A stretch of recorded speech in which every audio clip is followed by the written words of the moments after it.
Hi, my name's Dr. Andrew and I'm a vascular surgeon based in Singapore. Earlier this year, on the 18th of July 2025, White House Press Secretary Karoline Leavitt announced to the world that President Donald Trump had chronic venous insufficiency. I react to the press briefing, decode the medical jargon, and give my take on the diagnosis. On another note, I know that many in the media have been speculating about bruising on the president's hand and also swelling in the president's legs. So in the effort of transparency, the president wanted me to share a note from his physician with all of you today.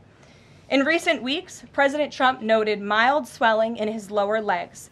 There are a huge number of different causes of leg swelling. Some serious, some not so serious. Let's listen and see what the White House Medical Unit did to investigate President Trump's lower limb swelling. In keeping with routine medical care and out of an abundance of caution, this concern was thoroughly evaluated by the White House Medical Unit. The president underwent a comprehensive examination, including diagnostic vascular studies. Diagnostic vascular studies are normally non-invasive ultrasound scans. They serve two purposes. They look at the structure and the anatomy of the blood vessels, but they can also look at the blood flow as well. Bilateral lower extremity venous Doppler ultrasounds were performed. Bilateral lower extremity venous Doppler ultrasound is a bit of a mouthful, but what it's really referring to is doing diagnostic vascular scans of both of his legs, specifically looking at the venous system, the system that returns blood to the heart from his legs. And this is an ultrasound scan, which again, as I said, looks at structure, looks at anatomy, and looks at blood flow. And revealed chronic venous insufficiency, a benign and common condition. So this is probably the first point of contention. The diagnosis of chronic venous insufficiency has been made, and I will talk about that later. It is an incredibly common condition, but to call it benign without context probably needs a little bit more explanation, and I hope to be able to offer that to you later on in this video. Particularly in individuals over the age of 70. Importantly, there was no evidence of deep vein thrombosis or arterial disease. There's a few things to unpack here. Chronic venous insufficiency is indeed more common in those over 70. But what Karoline Leavitt also said was that President Trump did not have any deep vein thromboses or arterial disease. Starting with the last one first, the body essentially has two circulation systems. It has the arterial system and it has the venous system. The arterial system comes direct from the heart. The heart is like a big pump, pumping the blood around the body. The venous system is a slightly more passive system which relies on movement in the legs to drive the blood back towards the heart. In the legs in particular, there are also a series of one-way valves that it relies upon. Laboratory testing included a complete blood count, comprehensive metabolic panel, coagulation profile, D-dimer, B-type natriuretic peptide, and cardiac biomarkers. All results were within normal limits. An echocardiogram was also performed and confirmed normal cardiac structure and function. No signs of heart failure, renal impairment, or systemic illness were identified.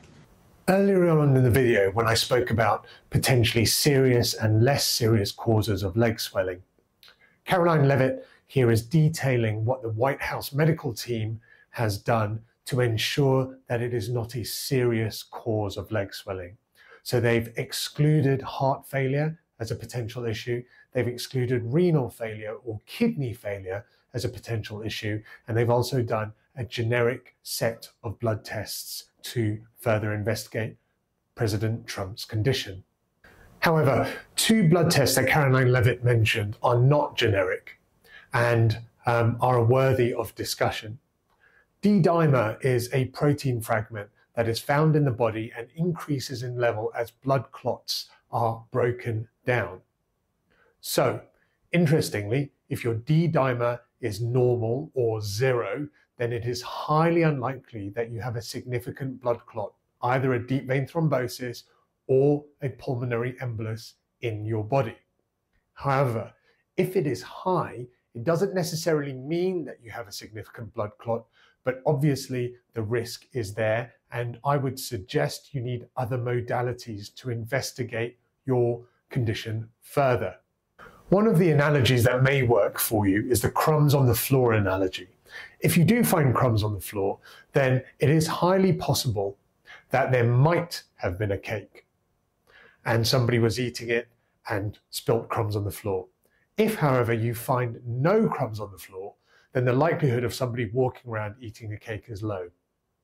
Look, it's a bit tenuous, I get it, but it's probably one of the better ways that I've heard describing the value of D-dimer in these situations.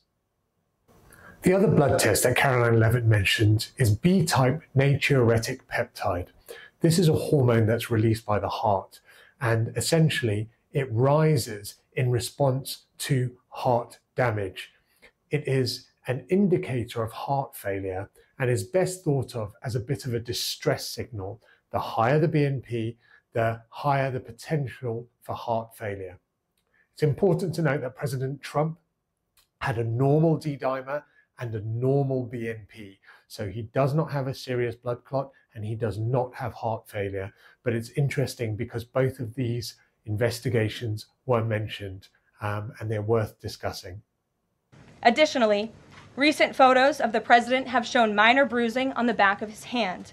This is consistent with minor soft tissue irritation from frequent handshaking and the use of aspirin, which is taken as part of a standard cardiovascular prevention regimen. This is a well-known and benign side effect of aspirin therapy, and the president remains in excellent health. Aspirin works by making your blood a little bit less sticky.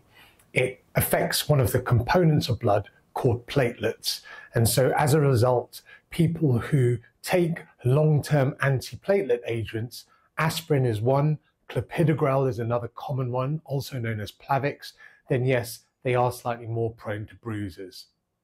As for whether this is caused by repeated handshaking, that's not for me to say, but if you are on aspirin or you are on clopidogrel or an antiplatelet agent, then yes, you are definitely more prone to bruising. So, back to the topic of chronic venous insufficiency. As I said earlier, there are two main systems of circulation in the body. The arterial system that takes pumped blood from the heart around the body, and then the venous system which returns blood to the body. Now, when the venous system is affected, it is insufficient. And if it happens over a long time, then it is chronic. And that's really all chronic venous insufficiency is. It is the venous system not working as well as it normally does. Now, this can present with minor lower limb swelling. It can present as varicose veins, but, and this is the point I was trying to make earlier, it can also present as really severe non-healing ulcers and discoloration of the leg, particularly around the ankle bone on the inside of the leg.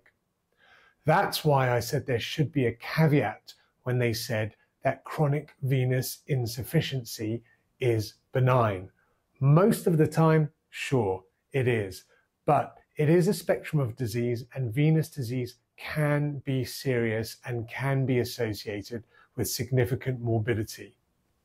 So, if you're concerned, go and find your local vascular specialist, your local vascular surgeon.